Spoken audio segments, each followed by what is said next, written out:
Yeah, that's what King David made references to the same thing. See, that those which are of precept, okay, always counsel war. Their counsel follows war, conflict. They have conflict with God's counsel and judgments. Okay, so when I speak for peace, they are for war. So King David knew, and regarding the counsel of God, okay, is not to be affronted, is to be conformed to. Okay, but when I speak for peace, they are for war because they're always trying to change the counsel of God, okay, by their precepts and traditions. Okay, so let's go back now here, Deuteronomy. Very good. Now therefore hearken, O Israel, unto the statutes and judgments which I teach you, as stewardship, for to do them, and that by observing this and understanding this and yoking yourself with this, you may live, and go in and possess the land which the Lord God of your fathers gives you. That's the gift, see? With this gift which He gives us, okay, we increase through our conforming, okay, not by our confronting, but by our conforming. I've got a note on that. You should not add unto the word which I command you. Now, how do you add to the word? You add by precept. Okay, man adds to God's counsel by precept. Okay, but those of faith conform to His counsel. Okay. So that's what he's saying. You should not add unto the word which I command you, neither shall you diminish aught from it to change for your own conveniences or for your own conscience sake. Okay, you can keep that. You see, that you may keep the commandments of the Lord your God, which I command you. Okay, keeping a commandment is an ordered activity. Okay, and the Spirit of God always follows His counsel. Okay, if God counsels thus and in this manner, okay, those which are precepts in the moral code, okay, will always argue with the choice and with the direction. The man and the method, okay, is always challenged by the precept and minors. Okay, but not with those of faith. Those of faith work with the flow, okay, of the counsel of God. They don't affront the counsel of God. They always confirm the counsel of God, conform to it. Satan always challenged the counsel of God and did not keep His commandments because he was not an angel of faith. Okay, he was cast out of heaven. Okay, so that you may keep the commandments of the Lord your God, which I command you. Your eyes have seen and witnessed these judgments. And I have seen what the Lord did in judgments now because of Baal Peor. For all the men that follow Baal Peor or try to aspire to that counsel, to affront God, the Lord your God has destroyed them from among you.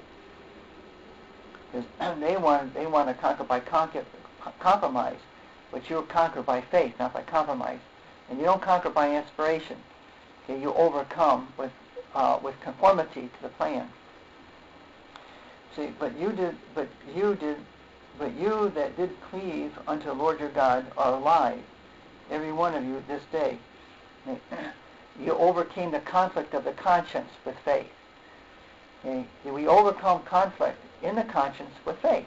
As long as your conscience remains pure, there is no conflict because you see eye to eye with God. Okay? But when a conscience is defiled, okay, because of the moral code and because of evil education and tradition, okay, God, here he says, God will destroy them. Okay? God destroys that which is contrary to Him, casts it out, severs it. But you that did cleave unto the Lord your God are alive, every one of you this day. See, but behold, I have taught you, government, stewardship. Okay, I have taught you statutes and judgments, even as the Lord my God commanded me. Okay, whatever God counseled, we did not affront Him to change. Okay, but when God brought you into a scenario of challenge, it was to reward your faith. Okay, God does not tempt us to do evil, okay, but God does challenge us for good. Okay, when God brought Abraham to the point of a challenge, it was not for the purpose of punishing Abraham, nor for the purpose of tempting him to sin. It was for the purpose of rewarding his faith. And Abraham believed God, and God counted him for righteousness. We're called children of Abraham by these choices. Okay, Abraham did not challenge God. Abraham worked with God. Okay? But the false religious system always challenges God by trying to get God to conform to their perspective, always bringing God down on the scales of the moral code. When you bring God down to the scales of your moral code, you are called children of wrath.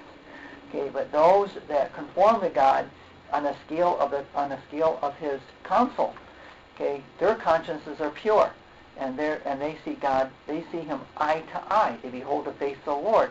They please Him. Okay. Okay, but you that did cleave unto the Lord your God are alive, every one of this day. Behold, I have taught you statutes and judgments, even as the Lord God commanded me, that you should do so in the land whither you go to possess it. Okay, because your faith will preserve you from their uncleanness of sin. Okay, where does the heathen? What's the uncleanness of the heathen? The moral code. Okay, their moral code is their uncleanness. Okay, your faith is your cleansingness. By faith you are clean. By moral code you're defiled. Okay?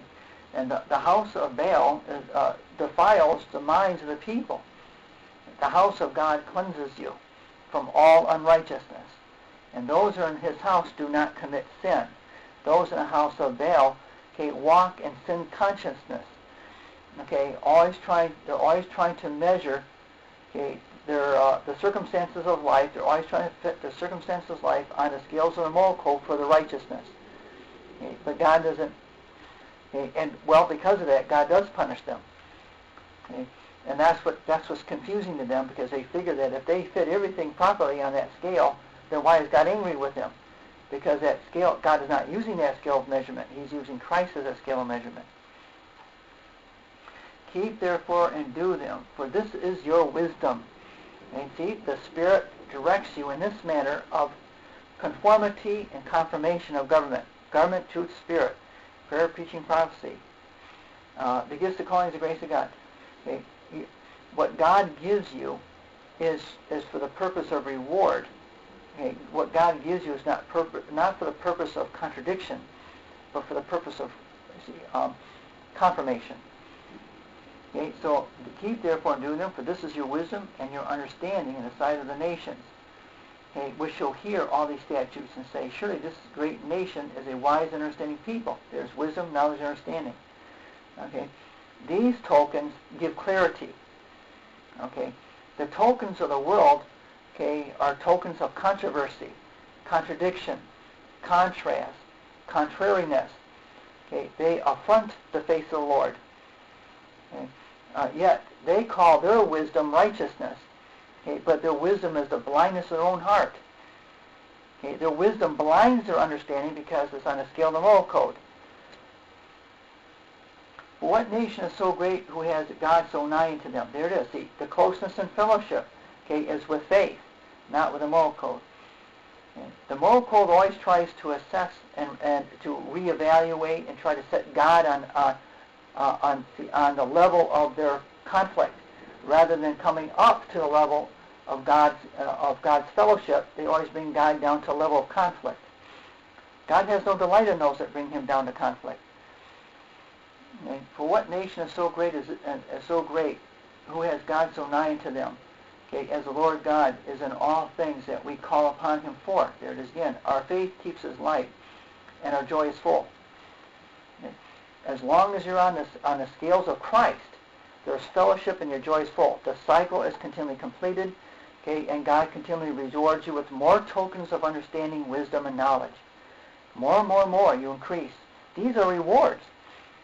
Okay? The controversy that exists, okay, is within the conscience of man. Okay? This God circumcises, okay, with His tokens.